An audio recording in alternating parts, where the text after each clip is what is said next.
Il le traitait de bon à rien, de clochard sale et sans domicile fixe qui encombrait les urgences de l'hôpital Mercy General. Les médecins se moquaient de lui. L'administration voulait s'en débarrasser et les agents de sécurité avaient déjà sorti leurs menottes. Mais l'infirmière Kate Bennett a vu quelque chose que les autres n'avaient pas vu. Elle a vu les cicatrices d'un guerrier. Elle a défié l'ordre direct du chef du service de chirurgie pour le sauver, risquant toute sa carrière pour un homme dont elle ne connaissait même pas le nom. Elle ne savait pas que le clochard du lit numéro 4 était en réalité un commandant décoré des Navy SEALs et que le secret qu'il gardait allait mettre à genoux toute l'administration de l'hôpital. Voici l'histoire de la gentillesse devenue l'arme la plus dangereuse qui soit. Les néons des urgences du Mercy General émettaient ce bourdonnement familier qui donnait mal à la tête et auquel Kate Bennett s'était habituée au cours des 10 dernières années. Il était 2 heures du matin, un mardi, l'heure fatidique où le chaos de la nuit se transformait généralement en un rythme monotone et pénible, fait de conducteurs ivres, de grippe et d'accidents de cuisine occasionnels. Kate ajusta sa blouse et repoussa une mèche de cheveux bruns derrière son oreille. Elle était fatiguée. Pas seulement physiquement, mais d'une fatigue profonde et intense qui venait du fait qu'elle semblait être la seule personne à se soucier des autres dans un endroit conçu pour traiter les gens comme du bétail. Bennett. Une voix aiguë trancha l'air. Kate se raidit. C'était le docteur Richard Sterling, le médecin de garde pour la nuit. Sterling était un homme qui arborait son diplôme de médecine comme une couronne et traitait les infirmières comme de la saleté sous ses chaussures de luxe. Il était grand, avait les cheveux argentés et arborait un sourire qui n'atteignait jamais ses yeux froids et calculateurs. « Oui, docteur, » répondit Kate en se détournant du chariot à médicaments. Sterling pointa un doigt manucuré vers les portes de la baie d'ambulance, qui s'ouvraient pour laisser entrer un brancard poussé par 2 ambulanciers à l'air épuisé. « Nous avons un VIP qui arrive dans 10 minutes. Le fils du conseiller municipal Miller s'est tordu la cheville lors d'une fête étudiante. Je veux que le lit 4 soit libéré immédiatement. Nous avons besoin de la cloison privée. » Kate fronça les sourcils en regardant le lit 4. Il était actuellement occupé par un inconnu qui avait été amené 1 heure plus tôt. Il était inconscient, sale et sentait la pluie stagnante et l'essence. Sa barbe était emmêlée. Ses vêtements étaient en flanelle déchirée et en jeans tachés de graisse.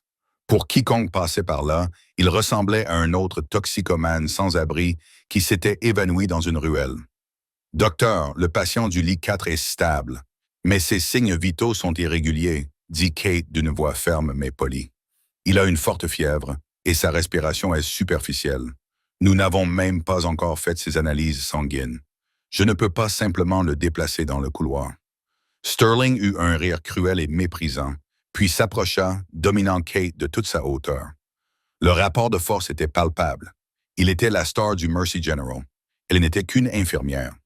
Remplaçable, invisible. Regardez-le, Bennett. Sterling ricana en désignant l'homme inconscient. C'est un habitué, probablement une overdose de quelque chose de bon marché. Il encombre mon service des urgences. Le conseiller municipal Miller est un donateur important. Si son fils doit attendre pendant qu'un vagabond cuve son vin dans un lit haut de gamme, c'est ma tête qui sera sur le billot. Et si c'est ma tête, je vous promets que la vôtre roulera en premier. Kate regarda l'homme dans le lit. Sous la crasse et la barbe, il semblait jeune, peut-être la trentaine bien avancée, mais il semblait vieilli par quelque chose de plus dur que le temps. Une cicatrice irrégulière s'étendait de sa mâchoire jusqu'au col de sa chemise. « Je ne le déplacerai pas dans la salle d'attente, docteur, » dit Kate, le cœur battant à toute rompre. « C'est un être humain. Il a besoin d'être surveillé. Si nous le déplaçons et qu'il aspire ou fait une crise, ce sera de notre responsabilité. » Le visage de Sterling prit une teinte cramoisie. Il s'approcha, envahissant son espace personnel. « Je vous donne un ordre direct. Déplacez cette ordure dans le couloir. Mettez-le dans un fauteuil roulant s'il le faut, mais préparez ce lit pour le garçon Miller immédiatement. » Il fit demi-tour et se dirigea vers le poste des infirmières pour flirter avec la nouvelle réceptionniste, laissant Kate debout, les mains tremblantes. Elle baissa les yeux vers l'homme. Sa poitrine se soulevait et s'abaissait à un rythme irrégulier. Il gémit faiblement, un son de pure agonie. Kate prit une décision. Elle attrapa une bassine d'eau chaude et un gant de toilette. Elle n'allait pas le déplacer.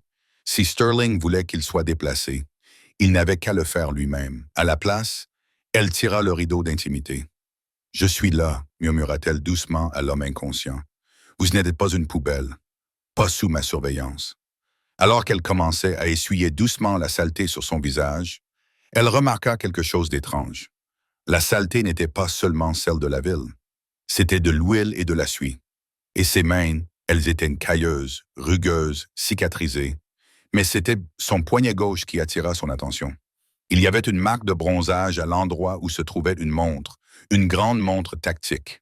Et juste au-dessus, partiellement masqué par un hématome récent et répugnant, se trouvait un tatouage. Il était effacé, mais l'encre était indéniable. Ce n'était pas l'insigne d'un gang. Ce n'était pas un tatouage de prison. C'était un petit aigle rebelle tenant une encre. Kate retint son souffle. Son père avait été dans la marine. Elle savait ce que cela signifiait. Cet homme n'était pas un vagabond. Ce n'était pas un clochard. « Qui êtes-vous » murmura-t-elle en trempant à nouveau le chiffon dans l'eau. Les yeux de l'homme s'ouvrirent brusquement.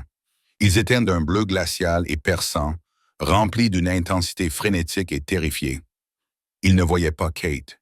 Il voyait autre chose. Un souvenir. Une guerre. Sa main jaillit et attrapa le poignet de Kate avec une poigne d'acier. Ce n'était pas la prise faible d'un junkie mourant. C'était la poigne d'un homme entraîné à tuer. Doucement, le calma Kate, bien que son pouls s'accélère. « Vous êtes en sécurité. Vous êtes à notre merci, général. » L'homme cligna des yeux, le brouillard se dissipant légèrement. Il la regarda vraiment, analysant son visage en une fraction de seconde. « Non, dit-il d'une voix rauque, comme du gravier qui s'entrechoque. Ne les laissez pas trouver le disque dur. »« Le disque dur » demanda Kate perplexe. « Monsieur, vous êtes malade. Vous avez de la fièvre. »« La clé USB, » allaita-t-il, serrant sa poigne jusqu'à lui faire mal. « Dans la poche droite. Cachez-la. Ils arrivent. » Ses yeux se révulsèrent et sa main retomba mollement sur les draps. Le moniteur cardiaque se mit à biper plus rapidement. « Tachycardia. » Kate resta figée. Son esprit tournait à toute vitesse. Ils arrivent. À ce moment-là, les portes des urgences s'ouvrirent à nouveau dans un grand fracas. Ce n'était pas le patient VIP. Deux hommes en costume sombre entrèrent. Ils ne ressemblaient pas à des membres de la famille. Ils ne ressemblaient pas à des amis inquiets. Ils se déplaçaient avec une précision militaire, scrutant la pièce d'un regard froid et prédateur. Ils se dirigèrent directement vers la réception où se tenait le Dr. Sterling. Kate vit Sterling pointer directement vers le lit numéro 4. Un frisson glacial lui parcourut l'échine. Elle regarda l'homme inconscient, puis la poche de son jean déchiré. « Qui êtes-vous » demanda-t-elle à nouveau dans le silence. Elle fouilla dans sa poche droite. Ses doigts effleurèrent quelque chose de petit, de froid et de métallique. Une clé USB. Elle ne savait pas pourquoi, mais son instinct prit le dessus. Le même instinct qui lui avait dit qu'il n'était pas un clochard.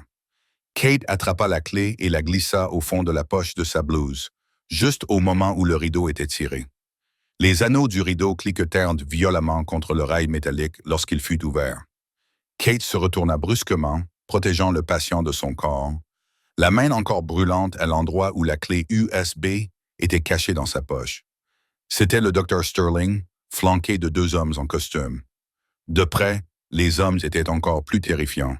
L'un était chauve et avait un cou épais. L'autre avait une cicatrice irrégulière sur le sourcil. Ils portaient des costumes coûteux, mais le tissu était tendu par des armes dissimulées.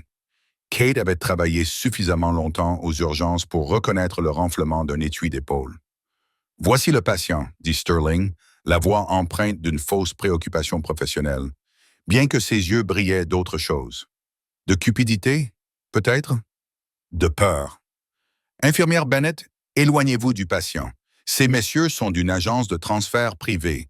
Ils l'emmènent dans un établissement spécialisé. Kate ne bougea pas. Elle planta fermement ses pieds sur le linoléum. Transférez-le. Il est instable, docteur. Il est pris et souffre peut-être d'une hémorragie interne que nous n'avons pas encore identifiée. Le déplacer maintenant pourrait le tuer. L'homme chauve s'avança. Il ne regarda pas Sterling. Il regarda Kate droit dans les yeux. Son regard était vide, dépourvu de toute empathie. « Nous avons notre propre transport médical à l'extérieur. Infirmière. Nous sommes équipés pour nous en occuper. Je ne l'ai même pas autorisé à sortir, protesta Kate en élevant la voix. Il n'y a pas de papier, pas de pièce d'identité. Vous ne pouvez pas simplement entrer ici et emmener un inconnu sans suivre la procédure appropriée. Sterling attrapa le bras de Kate, ses doigts s'enfonçant dans son biceps. Bennett, ne discutez pas avec moi. J'ai autorisé sa sortie. Cet homme est indigent. L'hôpital prend déjà en charge le coût de ses soins. Si une organisation caritative privée veut nous le retirer des mains, nous les laissons faire. Une organisation caritative? Kate ricana en retirant son bras. Depuis quand les organisations caritatives envoient-elles des agents de sécurité? À 2 heures du matin. L'homme avec la cicatrice sur le sourcil s'approcha, envahissant son espace. Il sentait l'amande poivrée et l'huile à fusil. Vous posez beaucoup de questions pour une infirmière. Il serait préférable pour votre emploi que vous vous écartiez. C'était une menace, pure et simple. Kate baissa les yeux vers le patient. Son visage était pâle, des gouttes de sueur perlaient sur son front. Ne les laissez pas trouver la clé USB, avait-il dit. Ils arrivent.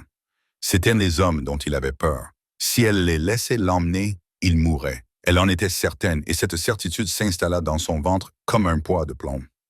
Je dois vérifier ses signes vitaux une dernière fois, mentit Kate. C'est le protocole. S'il meurt pendant le transport sans que ses constantes soient stables, l'hôpital sera responsable. Le docteur Sterling le sait. Elle lança un regard noir à Sterling. À moins que vous ne vouliez être poursuivi pour faute professionnelle, Richard. Elle l'appela par son prénom. C'était une entorse à l'étiquette, une gifle. Sterling cligna des yeux, surpris par son agressivité soudaine. Il hésita. Il était arrogant, mais c'était aussi un lâche qui craignait les poursuites judiciaires plus que Dieu. Très bien, cracha Sterling. 1 minute, puis sortez-le. Sterling et les 2 hommes reculèrent juste derrière le rideau, leurs ombres s'allongeant sur le sol. Kate se retourna vers le patient. Elle travailla rapidement, faisant semblant d'ajuster la perfusion. Elle se pencha près de son oreille. « Je ne sais pas qui vous êtes, » murmura-t-elle en bougeant à peine les lèvres. « Mais je sais que vous avez des ennuis. J'ai la voiture. Je vais créer une diversion. Vous devez vous réveiller. » L'homme ne bougea pas. Il était profondément endormi. L'esprit de Kate tournait à toute vitesse. Elle devait gagner du temps. Elle y avait besoin de témoins. Les urgences étaient relativement vides, à l'exception de quelques ivrognes endormis et du personnel. Elle y avait besoin de chaos. Elle regarda le moniteur, si elle pouvait déclencher une alarme. Non, c'était trop évident. Elle regarda le dossier du patient, John Doe. Elle attrapa un stylo et écrivit rapidement un nom sur son bracelet. David, c'était le nom de son frère. Cela faisait de lui une personne, pas un numéro. « Hé !» Elle lui serra la main. « David, réveille-toi. » Rien. Derrière le rideau, elle entendit les hommes parler. « Est-ce qu'il l'a sur lui ?» demanda l'homme chauve d'une voix grave. « Nous avons fouillé son appartement, » répondit l'homme balafré. « Il n'était pas là, il doit l'avoir sur lui. Ou alors il l'a avalé. S'il l'a avalé, nous le lui retirerons, » dit l'homme chauve. Le ton était désinvolte, comme s'ils discutaient de ce qu'ils allaient manger pour le déjeuner. Kate sentit la bile lui monter à la gorge. Ils allaient le tuer. Elle ne pouvait pas le laisser partir, mais elle ne pouvait pas les en empêcher physiquement. Elle avait besoin d'un allié. Elle pensa à l'officier Miller, sans lien avec le conseiller municipal, le gardien de sécurité de l'hôpital. Il avait 60 ans, était en surpoids et passait la plupart de ses gardes à faire des mots croisés. Il ne faisait pas le poids face à ces 2 tueurs. Kate comprit qu'elle était seule.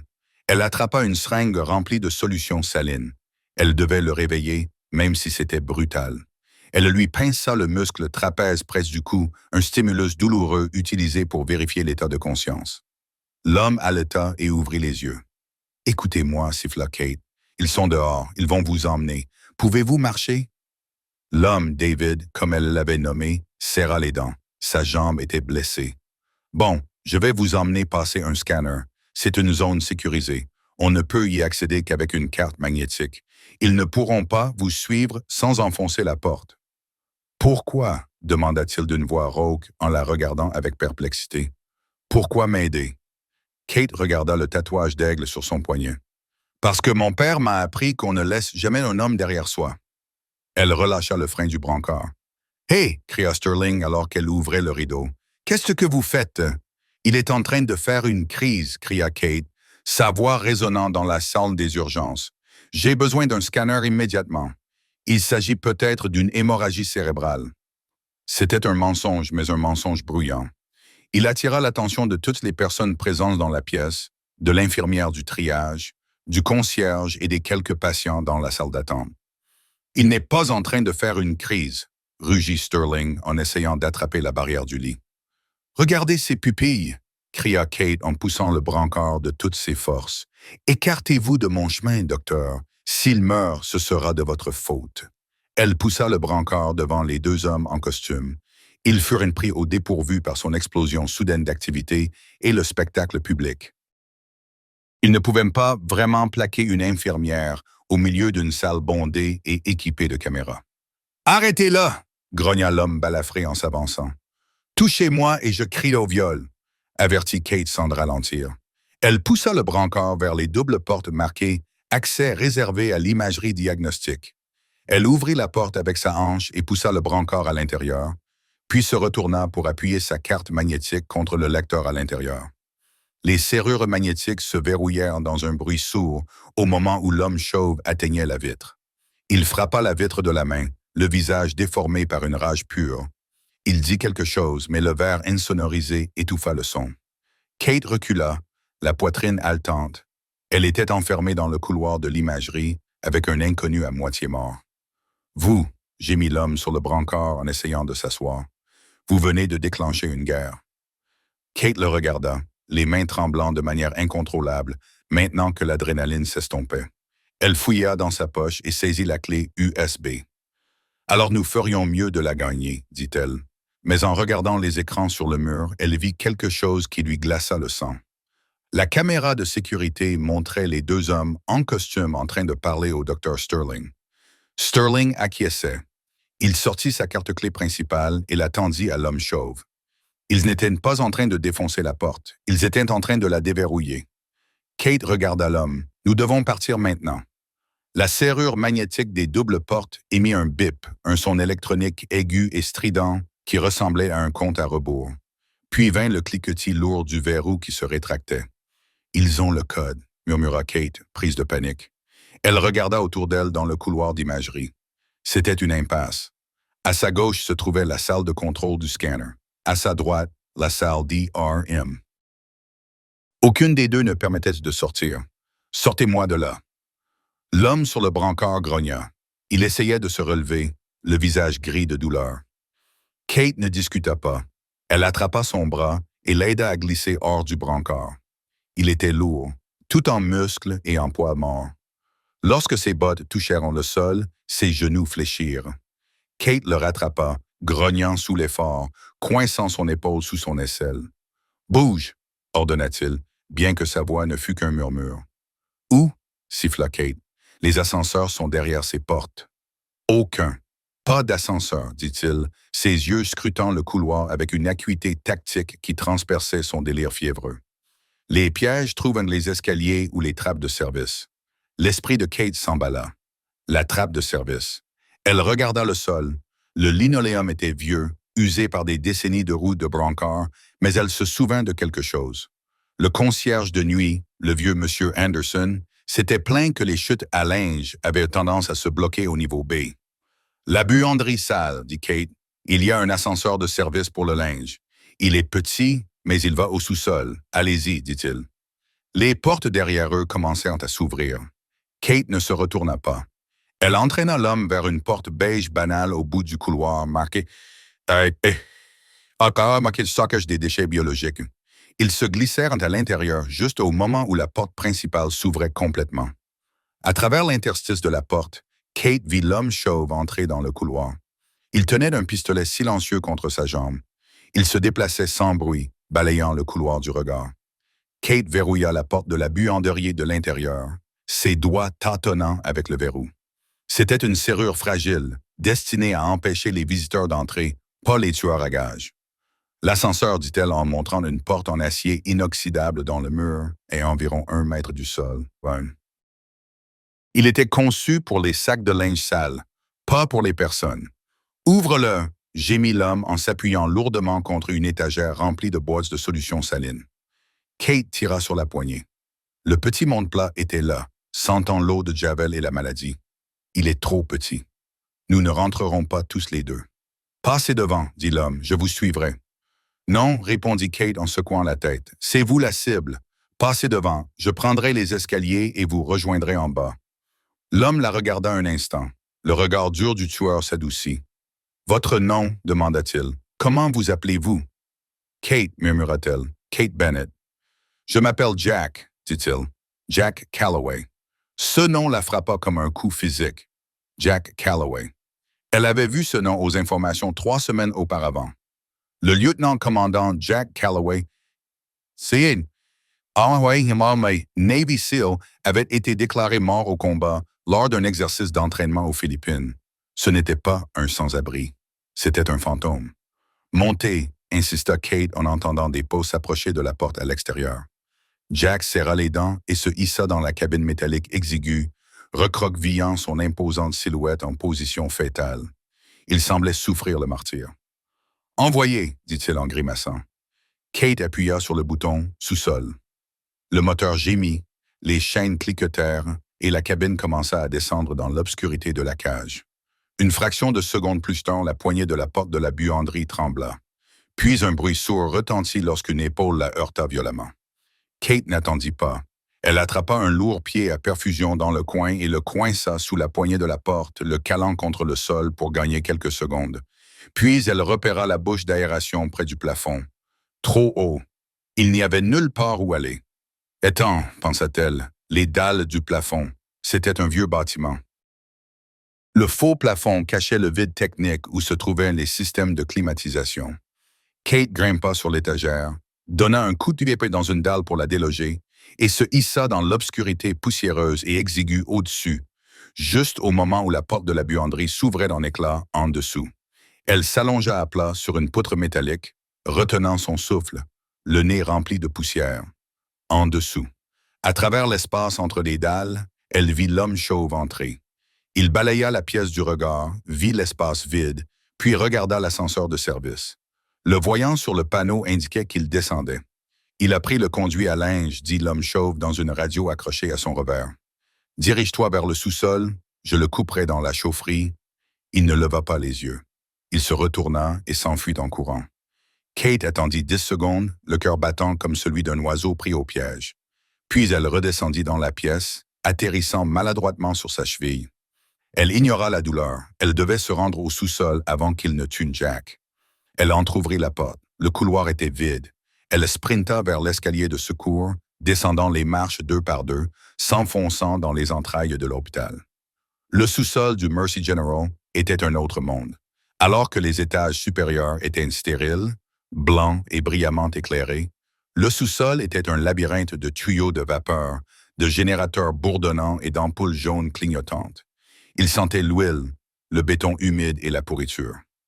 Kate franchit la porte de la cage d'escalier, sa blouse humide de sueur. Elle scruta le long couloir en béton.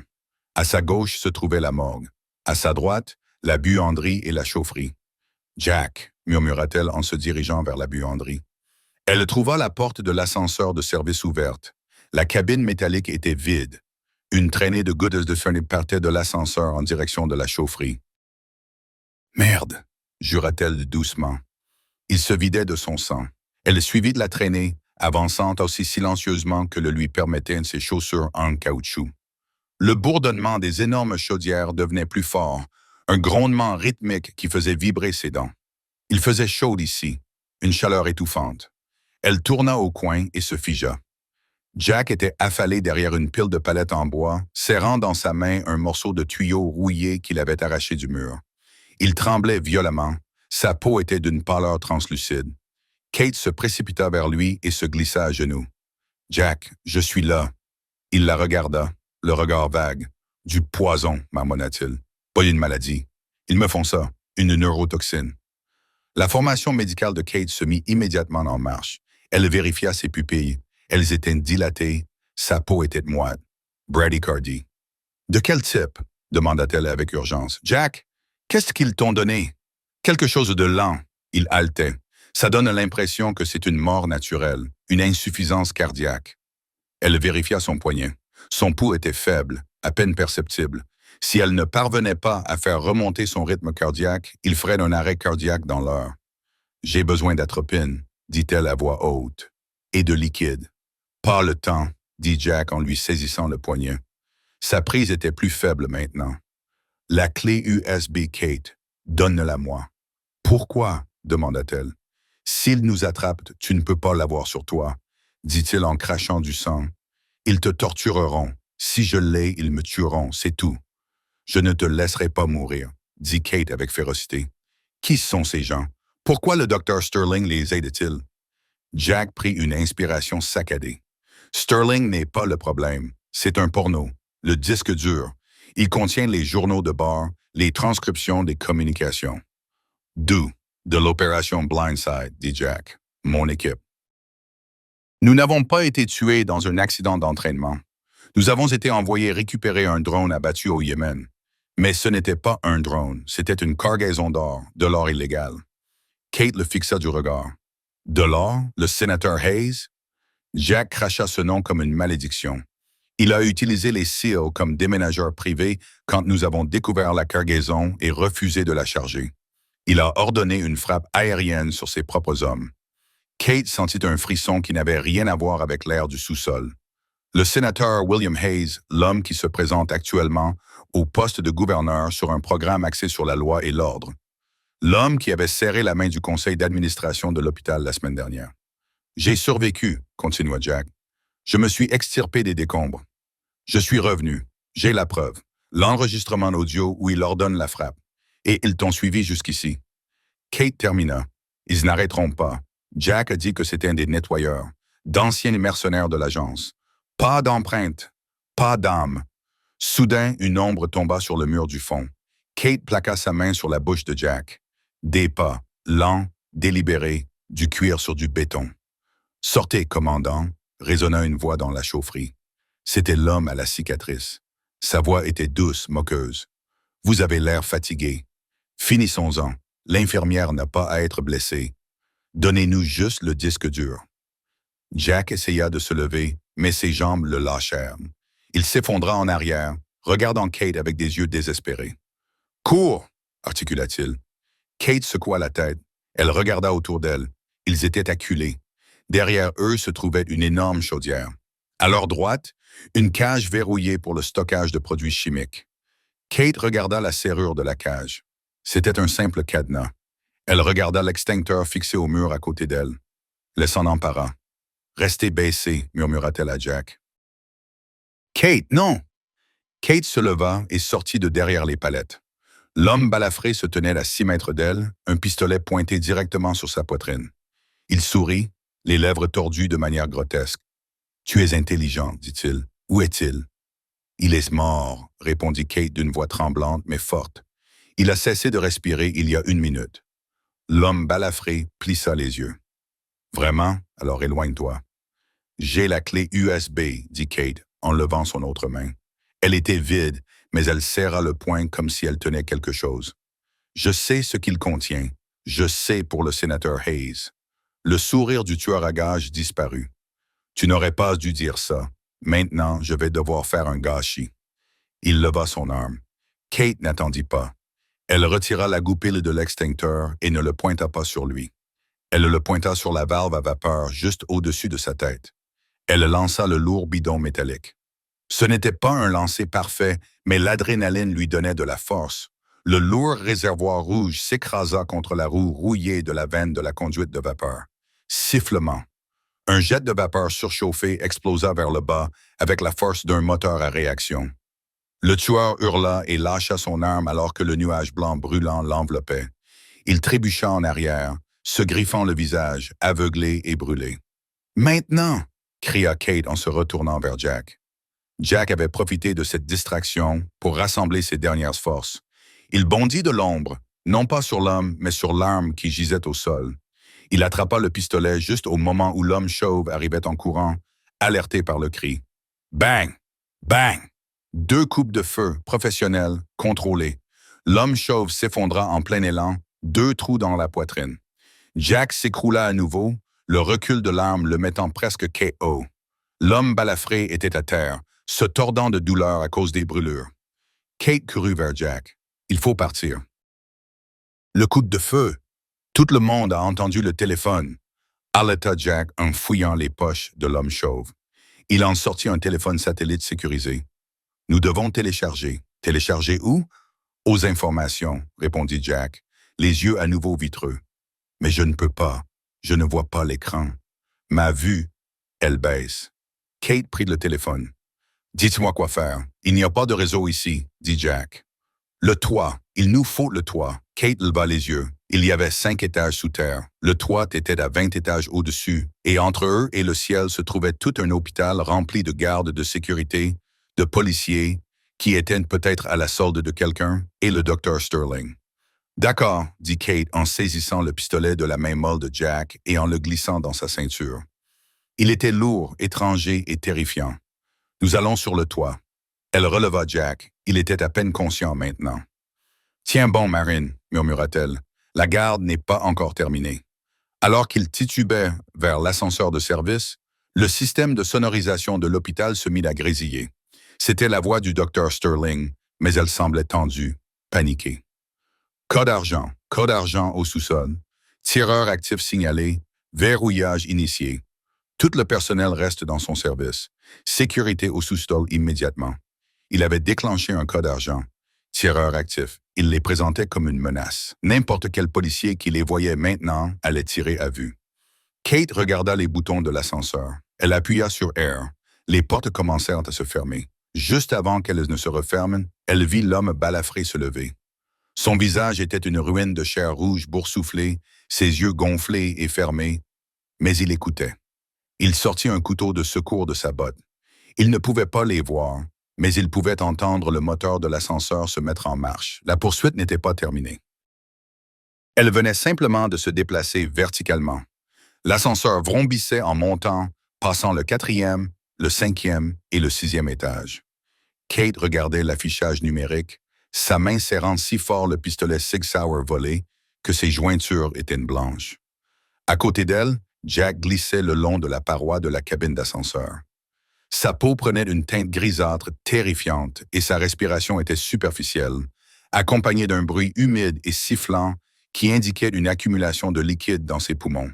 « Reste avec moi, Jack », supplia Kate en vérifiant son pouls. Il était dangereusement lent. La neurotoxine était en train de paralyser son système nerveux autonome. Il se noyait dans son propre corps. « Dernier étage », marmonna Jack, les yeux révulsés. « Signal satellite. » Soudain, l'ascenseur fit une violente embardée. Les lumières clignotèrent puis s'éteignirent, les plongeant dans l'obscurité totale. Le frein d'urgence se déclencha dans un crissement métallique qui projeta Kate contre le mur. Le silence suivit. « Ils ont coupé le courant », murmura Kate. Elle sortit son téléphone et alluma la lampe torche. Le faisceau traversa l'obscurité, illuminant le visage pâle de Jack. Il ressemblait à un cadavre. « Jack !» Elle le secoua. « Toujours. »« Ici !» grogna-t-il. Kate leva les yeux vers la trappe du plafond de l'ascenseur. Elle se trouvait à 3 mètres de hauteur. Elle regarda le panneau de commande. Ils étaient coincés entre le 9e et le 10e étage. Le 10e étage était la suite exécutive, le domaine du docteur Sterling. « Nous devons sortir, » dit Kate. « Je ne peux pas, » haleta Jack. Ses jambes ne répondaient plus. Kate serra les dents. Elle ne le laisserait pas là. Elle fourra le pistolet dans une poche de sa blouse et regarda autour d'elle. « Les rampes, je vais te pousser, » dit-elle en l'attrapant sous les bras. « Tu dois tirer. C'est la seule solution. » Il leur fallut 5 minutes d'effort pénible.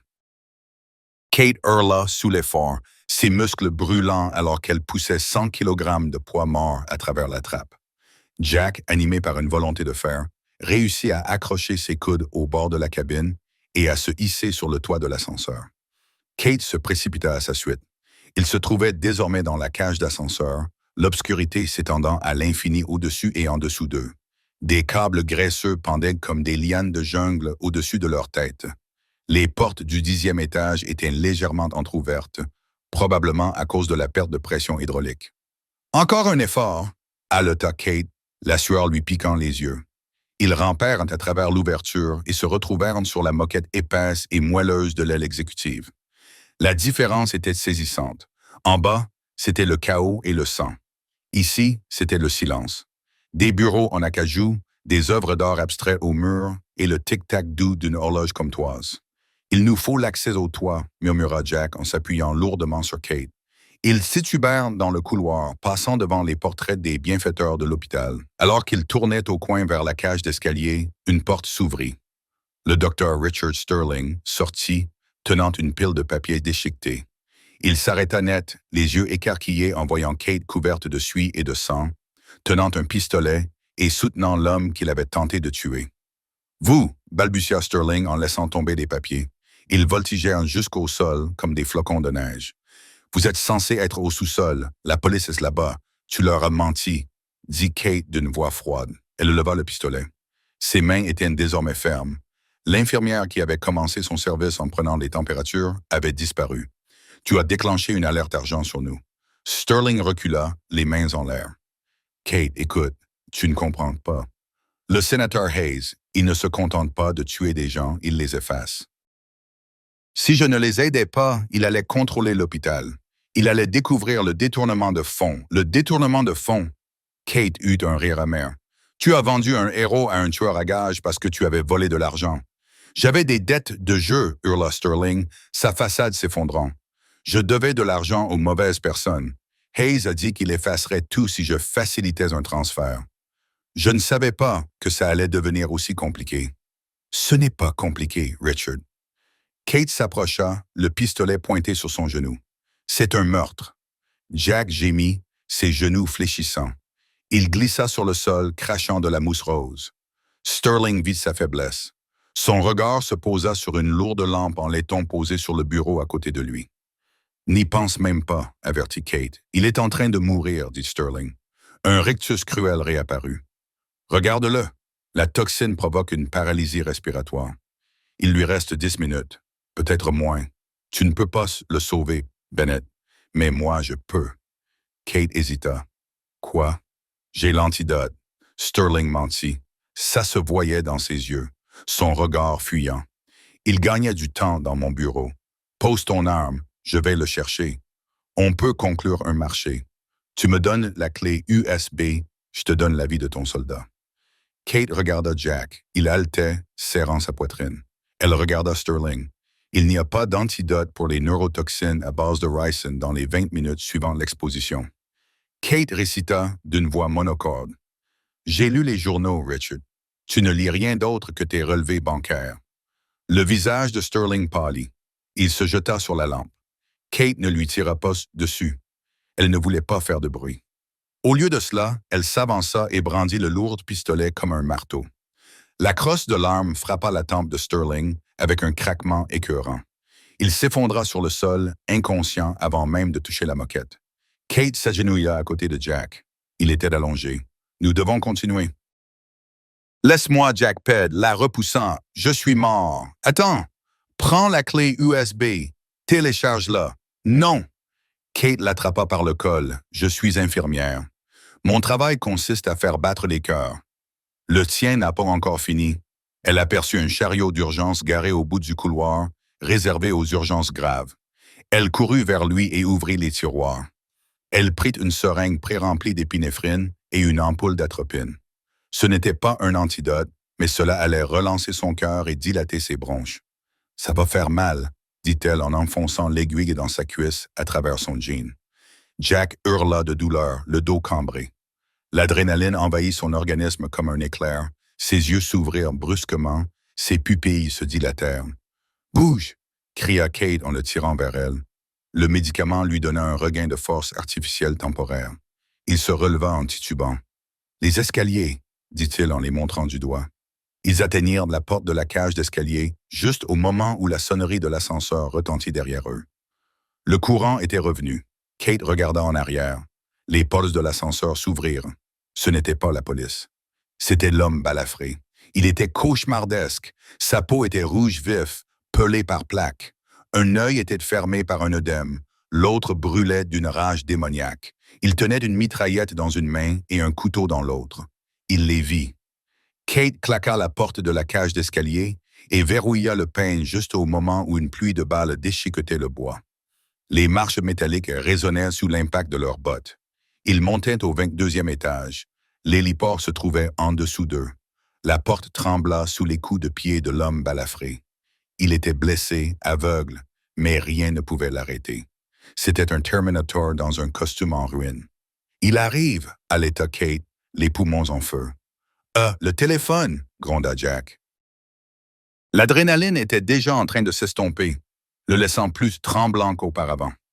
Il chercha à tâtons le téléphone satellite. « Préparez-vous. » Ils se précipitèrent sur le toit. Le vent les frappa instantanément. Un vent glacial qui fouettait les cheveux de Kate sur son visage. Le bruit était assourdissant. Les sirènes hurlaient dans les rues loin en contrebas, et les lumières de la ville scintillaient indifféremment. Ils étaient exposés. L'héliport était un cercle plat de béton, sans aucun abri, à l'exception d'un petit hangar d'entretien près du bord. « Allez dans la cabane !» cria Jack pour couvrir le bruit du vent. Ils tombèrent pratiquement dans l'abri de la petite structure. Jack s'effondra contre le mur et glissa vers le bas. Il tendit le téléphone. « Allume-le » ordonna-t-il d'une voix faible. « Trouve le fichier intitulé « Blindside ». Appuie sur « Transmettre ». Les doigts de Kate tremblaient lorsqu'elle appuya sur les boutons. L'écran s'alluma. Une lueur bleue dans l'obscurité. « Recherche de satellite. Allez !» supplia-t-elle en regardant le ciel. « Connecté. Téléchargement en attente. 850 mégaoctets. Durée estimée 3 minutes. « 3 minutes ?» s'écria Kate. « Nous n'avons pas 3 minutes. » Bang! La porte d'accès au toit s'ouvrit brusquement, heurtant le mur de béton dans un grand bruit métallique. L'homme balafré sortit. Il avait l'air effrayant au clair de lune. Les brûlures sur son visage suintaient. Il tourna la tête à l'écoute. Le vent masqua leur position pendant un instant. « J'entends votre respiration, infirmière », hurla-t-il d'une voix rauque et gutturale. « Donnez-moi le disque dur. Personne n'aura à le savoir. » Il leva sa mitraillette et tira une rafale en l'air. Kate regarda le téléphone, qui était chargé à 15%. Elle regarda Jack. Il tenait son propre pistolet, mais sa main tremblait si violemment qu'il ne pouvait pas viser. Il était en état de choc. « Kate, » murmura Jack, « prends mon arme, tire-lui dessus. »« Je ne peux pas tuer un homme, » balbutia Kate. « Ce n'est pas un homme, » dit Jack doucement. « C'est une arme, et il va nous tuer tous les deux. Fais-le. » Kate prit le lourd pistolet. Il était froid. Elle regarda la barre de progression. 30%. L'homme balafré commença à traverser le toit. Il balayait le toit avec son arme. Il se dirigeait vers la remise. Il avait détecté leur signature thermique, ou peut-être les avait-ils simplement sentis. Kate prit une décision. Elle ne pouvait pas lui tirer dessus d'ici. Elle le manquerait. Elle devait l'éloigner de Jack et du téléphone. Elle mit le téléphone dans la main de Jack. « Garde-le en sécurité, Kate. » Non, Jack essaya de l'attraper, mais il était trop faible. Kate attrapa une lourde clé à molette sur l'étagère d'entretien. Elle la lança aussi fort qu'elle le pouvait vers l'extrême gauche du toit, près du bord. Cling! La clé heurta un tuyau d'aération. L'homme balafré se retourna et tira une rafale de balles en direction du bruit. « Par ici, espèce de salaud !» cria Kate depuis le côté droit, sortant à découvert. Le tueur à gages se retourna, son œil valide fixé sur elle. Il sourit, les dents couvertes de sang. « Te voilà !» Il leva son arme. Kate leva la sienne. Il ne visa pas sa tête. Elle visa le centre de gravité, comme son père le lui avait appris au stand de tir, des années auparavant. Elle appuya sur la détente. Le recul lui fit mal au bras. L'arme fit un bond. La balle toucha l'homme balafré à l'épaule, le faisant pivoter. Il rugit, non pas de douleur, mais de rage. Il ne tomba pas. Il portait un gilet pare-balles sous son costume. Il pointa son pistolet mitrailleur vers elle. « Au revoir, infirmière. » Top, swap, swap. Une lumière blanche aveuglante envahit soudainement tout le toit. Le rugissement des pales du rotor couvrit le bruit du vent. Un hélicoptère de la police s'éleva au-dessus du bord du bâtiment, son projecteur les clouant tous les deux contre le béton. « Lâchez vos armes. Ici la police de New York. » Une voix retentit dans le haut-parleur. L'homme balafré hésita, levant les yeux vers l'hélicoptère. Kate regarda le téléphone dans la remise. 88%, 90%, c'est lui le tireur. Kate cria vers l'hélicoptère, agitant les mains. Il a une arme.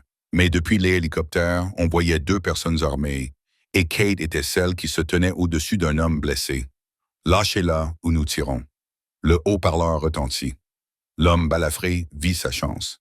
Il savait que la police ne tirerait pas si elle était confuse.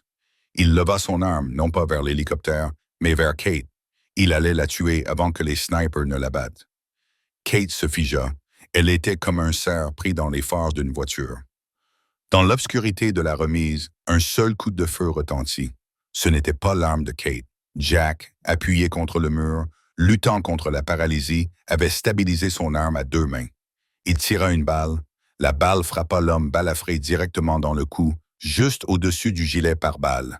Le tueur à gages gargouilla et lâcha son arme. Il trébucha en arrière, se tenant de la gorge. Il fit un pas, puis un autre, ses talons se prenant dans le bord de l'héliport. Il bascula en arrière et tomba silencieusement dans l'abîme de la nuit urbaine. Kate lâcha son arme et courut vers la remise. Jack. Elle glissa à genoux à côté de lui. Le téléphone bipait. Téléchargement terminé. Fichier envoyé au New York Times, à CNN, au FBI, à la division cybercriminalité. On a réussi. Kate sanglotait, lui saisissant le visage. Jack, on a réussi. Jack sourit, un sourire faible et fugace. Beau travail, Maggie. Puis ses yeux se sont retournés et sa tête s'est affaissée sur sa poitrine. Une poitrine qui ne se soulevait plus. L'atropine avait cessé d'agir. Son cœur s'était arrêté. Non, murmura Kate. Non, non, non, Tidhorn, dit-elle en déchirant sa chemise, les boutons volant dans tous les sens. Elle posa ses mains sur son sternum. Tu n'as pas le droit de mourir, cria-t-elle. Pas après ça, dit-elle en commençant la réanimation cardio-pulmonaire. 1, 2, 3, 4. Au-dessus d'eux, l'hélicoptère atterrissait. Les équipes du SWAT faisaient irruption sur le toit.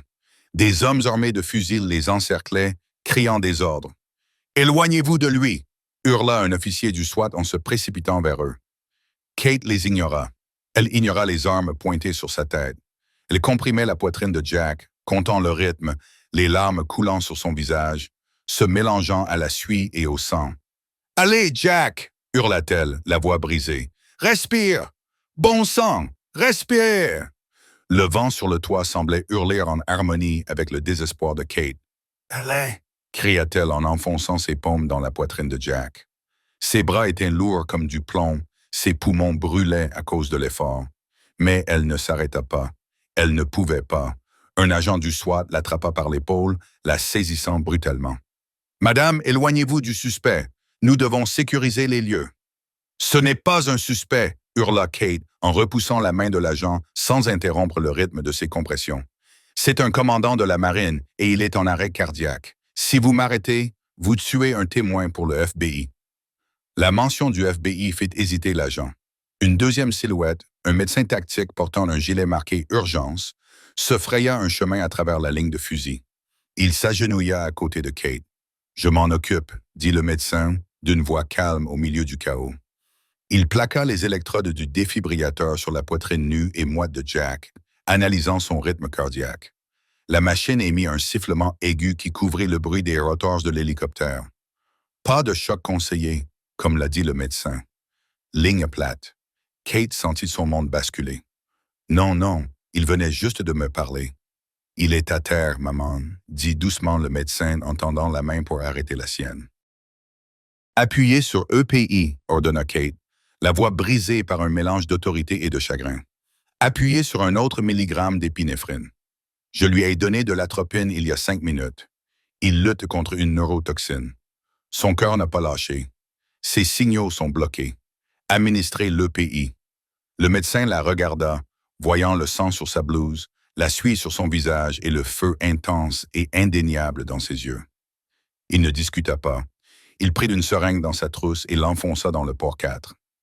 « EPI, administré, dit le médecin. Reprenez les compressions. » Kate pompa.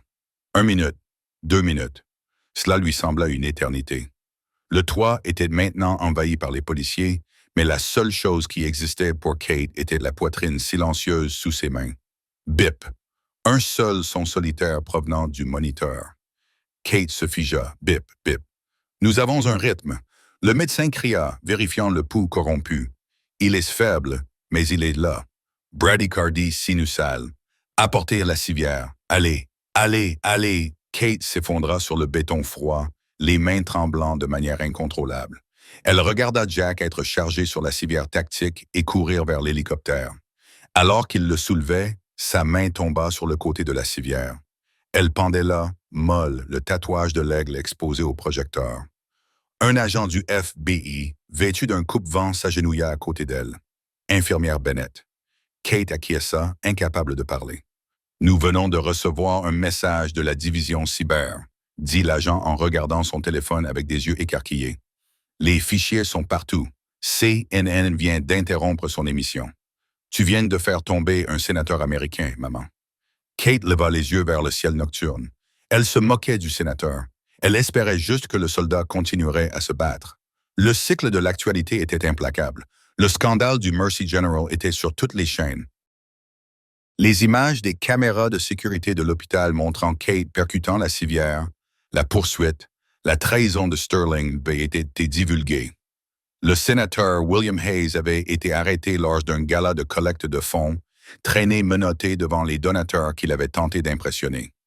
Les nettoyeurs avaient été identifiés comme des entrepreneurs privés désavoués. Leur agence avait été perquisitionnée par les fédéraux quelques heures après la mise en ligne.